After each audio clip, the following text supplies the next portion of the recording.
Welcome to Kenton's videos. Enjoy the video. In this video, I will compare Infiniti G35 versus Q50, which is better. Start by checking overall condition, service history, and any suspension or engine noises. Test drive both on varied roads to judge steering feel and ride comfort. Compare ownership costs like insurance, fuel consumption, and typical repair expenses. Look for rust, previous collision repairs, and interior wear. Focus on what matters most to your driving style and budget. Compare acceleration, steering feedback, and suspension trade-offs when choosing between these cars. Drive both with confidence and push them through corners if safe to evaluate body control and chassis balance. Note how power delivery affects daily driving in traffic or on the highway, and how each car responds to quick maneuvering.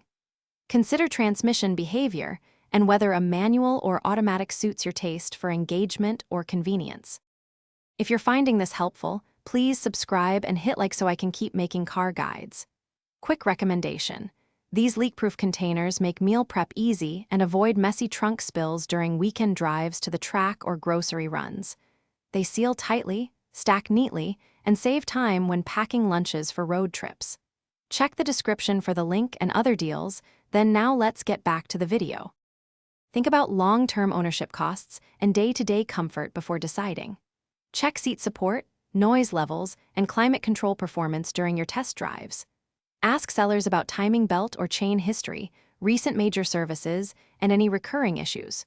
Research common failures for each model and estimate parts and labor costs. Balance nostalgia and driving feel against practical modern conveniences and resale value. Thanks for watching. Consider subscribing if we helped you.